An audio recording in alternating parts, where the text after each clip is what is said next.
Hey everybody, Mark Yegi here. Welcome back to another weekly market pulse. Today is Friday the 13th. So I hope you're not tripping over anything or walking under any ladders or anything like that. By the way, for those guys that don't remember, tomorrow is Valentine's Day. That's why the banner is behind me to remind you. Anyway, hope you're doing well. The market is green. Let me talk about the market, which means we're going green for a long time now, 2.5 months. I talk about it. Sometimes you have days like yesterday that feel, controversial and rough. And then sometimes you have days like, today that are, much better. And then you have a trend in place. Let me see if I can find the screen that I want to find. I think it's this one. Yeah. So you can see this is last week's market indicator, the genius indicator, I call it. And you could see 4 green lights. So we are green. When you're green, you go through the light, right? You push on the accelerator and you go through. And sorry, this was 2 weeks. This was last week and this is this week. So you can see they're both 4 green lights. We just got a recent one here on the momentum and on the parabolic. So we are fully green, even though we had a day like yesterday, which really was horrible. And everybody thought, oh, that's it. We're going down. And, today we haven't recovered, all of that candle, but we've recovered quite a bit of it. So anyway, 4 green lights, bottom line. Okay, let's see why. The S&P 500, I'm going to talk about in a second, but the one that's the weakest is called the QQQ, and that's the technology. And you can tell, like if you're wondering why Apple was down yesterday, or you're wondering why Nvidia hasn't broken out, or Palantir is down, or like a lot of tech stocks are just having trouble, and that means the QQQ is having trouble, okay? Now, the market does, the market direction is 70% of a stock's movement. And if you're looking at the techs, seeing that the direction is not awesome, well, you're probably not doing that well in some of your techs. Maybe some are, but not the big ones, right? The big ones are not doing well. I'm going to try to get to them, although I want to try to be respectful of your time as well. But I want to show you this pattern that shapes up, because I have to give you both sides, right? The market's green, but there's a pattern that you need to be alerted. See this 636.60? If you just kind of draw an imaginary line there and then you get a little hump, that little hump is the bottom of an H. I call this the dreaded H pattern, which means once you get a dreaded H pattern that fills, and it's got to get to the bottom of this candle here from 7 days ago, if that goes through there, then it portends that it may go down further. It doesn't always happen, but everything I do is probability. So you're looking at this market that's melted up basically for a couple and a half months, but it hasn't really excuse me, been on the QQQ side, and now we have a dreaded H pattern potentially setting up. The market's still green, so you have to play it that way, right? You can't just be smarter than the market. We're not smarter than the market. The market's telling us that it's going up. The technologies are telling us that they're not as strong. All right, S&P 500. Similar but different. It's under the 50-day moving average, but it doesn't look as bad as the QQQs. The Dow Jones Industrial Average was very, very strong. 4 days in a row, 3 days in a row off of its top all-time high, but it still hasn't touched its 50-day moving average. So relatively, compared to the S&P 500, it's healthier, okay? All I try to do is I paint a picture with a lot of dots, right? If you look at your screen on your phone, if there's only one dot, you can't really make out the picture. Your phone is full of dots with different colors, and when you put them all together, you make the picture, and that's all I try to do every week. So some of you comment that I talk too much. That's cool. You don't have to watch it. But the other ones of you that are picking up, I'm reading different indexes, and we're putting dots together, guys. Our brains are pattern recognition mechanisms, and so you have to learn to recognize patterns. And the only way to learn to recognize patterns is to look at a lot of charts, right? I've looked at hundreds, thousands, millions. I don't know how many charts I've looked at, but anyway, a lot. So you should too. You should look at least 10, 20 charts a day. That's a lot of charts, and your brain starts to pick up the patterns. All right. Keep going. Dow Jones Industrial there. And then here's the New York Stock Exchange. Look at this. Beautiful up candle all the way up to an all-time high yesterday, a reversal, and now we're back trying to make a new high. That's a lot of work to go through. That was a big volume candle yesterday on the New York, coming down and closing down near the bottom. And then today, fortunately, we're back up. But we'll see how much work it needs to get through that. It's done it before. There's a bad candle right there, and it's worked through it. It's okay. It's not the end of the world. And sometimes you need them for health. All right, volatilities back up over the 200-day moving average. This is your panic index. A little bit more panic money being pushed into the center here. Nvidia. Nvidia is in, see this consolidation from 212 to 169? It has just been bouncing in there. Essentially, it's been bouncing right around the 50-day moving average as it makes a very long consolidation. Is that good or bad? Well, it's neither. But the longer the consolidation goes, the more the spring builds. And the higher the spring tension, the more it goes up when it goes out. Now, it's got to go up to 212 to be able to break out officially from this. But it's putting together a kind of a little mini consolidation here at 194. So we'll see if maybe it can get some strength from 194. You might be able to pick up an early entry in Nvidia. Apple. Apple, I just drew on the chart that, we had a big move down a couple of months ago.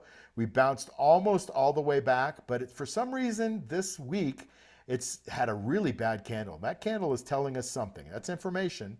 And so I just kind of drew this line. This is an A to B to a B to C to a C to D pattern. So it's telling us that it may go back down to 235-ish if this if this weakness keeps up, okay? Let me go a little faster here. All right, so there's Tesla on a weekly, and you can see Tesla is not looking that strong, but I'm pointing it out on weekly because it did bounce right almost to the penny off the 40-week moving average. And then you go to the daily, and it looks a little more noisy here. See that? It's a little more noisy, but it is in a bit of a downtrend. It's living below the 50. Not a lot of good things happen below the 50. A lot of good things happen in the company, but that doesn't mean that it's translating to the stock. Okay, so be careful on Tesla. It looks like the very beginnings of potentially another dreaded H. I don't know. I hope it goes back up to 400 something. Bloom Energy was a stock that was breaking out, tried to break out around the 147.86. It's just having a lot of trouble holding that level. I got shaken out of it a couple times because I've been buying it. GE Aerospace, another one that I've been buying. It's doing great today. But yeah, it's having just a little bit of trouble breaking out of that area. Let's go a little faster here. Gold had a rough day yesterday. And you can see that gold kind of came down, touched the 21 moving average on volume, not huge, but decent volume. And it's basically got that uptrend intact. So I wouldn't worry about gold. Silver, kind of a similar thing, but silver is now down below the 50-day moving average. Be careful on silver. We've had big corrections, 30-something% corrections already in silver. The XLE, the Spider Energy, has got a hockey stick going on. Probably going to consolidate somewhere up here. Micron Technology. If you're playing AI, the big bottleneck in AI is RAM and chips, right? Micron is in that mix, right? And so you can see it making all-time highs, giving some back over the last week or so, but now trying to make all-time highs again. Same with SanDisk. Same with Western Digital, which was the #1 performing stock of the year last year. Alphabet, though, look at this. Can't get out of its own ways, having a little trouble. Not that bad, but it's under the 50-day moving average, and couldn't handle this little breakout. And I tried to get in the breakout. A lot of the times you're going to fail getting in the breakouts, but when they break out really nicely.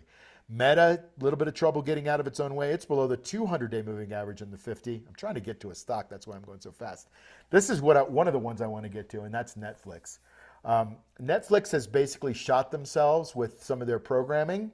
And I know some of you guys don't like this, but that's the fact. The chart doesn't lie. Since they made some of this weird programming decisions, this company has gone nothing but down. It's down from $130-something to $80. So you can say that they're doing great job programming, but this company is not performing well right now. And I think some of it also has to do with AI. Some of the I think it's called Seed Dance or something like that. They did a fight between Bruce Lee and Tom Cruise. Obviously impossible, but they recreated. You can't tell that it's AI. And so even Hollywood producers are like, well, maybe we're done here in Hollywood. And now we're moving to licensing my looks to people. But I think that's going to change too, to create movies. You can create your own movies now in AI. And I think by the end of the year, you're going to be able to do it yourself at your house.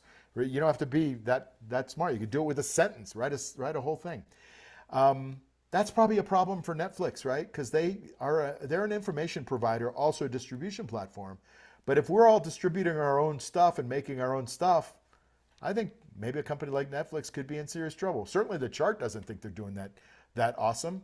All right, Microsoft, kind of the same thing. Like, When I think of AI, I don't think of Microsoft. They have Copilot and they have Bing and they have some stuff. I don't use it. I use all the other stuff. Strategy, MicroStrategy. By the way, you've probably seen that I'm doing some AI stuff. I'm having some fun with it, but it's kind of neat. I want to kind of be on the cutting edge. MicroStrategy is at least finally starting to show signs of life after this long, multi-month decline. It's been horrible if you're in MicroStrategy. I got out somewhere in this area here. And I didn't know it was going to go down that much, but I had a circuit breaker set and I got out. I had a big position starting November of 2024 and made a lot of money on it from the juice. And I was in the money most of the time and that helped me. But I still think I lost a little bit of money on the trade. I haven't done the final math, but I think I'm actually down a little bit. I didn't, I think I might have lost maybe 10% or 14% or something like that, but the stock is down like 80%. So, be careful if you're in these. Even when you think they're going to go to the moon, sometimes they correct and they don't stop correcting for a long time. So I always try to warn people of that. Bitcoin Trust, very similar. This is tracking Bitcoin itself, and Bitcoin itself has been making some recent bottoms here, at least in the last year. Okay, I think that's all I've got today. I gave you the full gamut. I know it's a lot to digest, but you know what? Your brain is getting it, and the more you see patterns, the more you'll be able to identify them on future charts. So that's all I'm trying to do. Listen, have a safe Friday the 13th and have a wonderful Valentine's Day. Spend some time talking about really cool things and sharing some love together and good times. And I will see you next week. Thanks for joining me on the Market Pulse. Take care.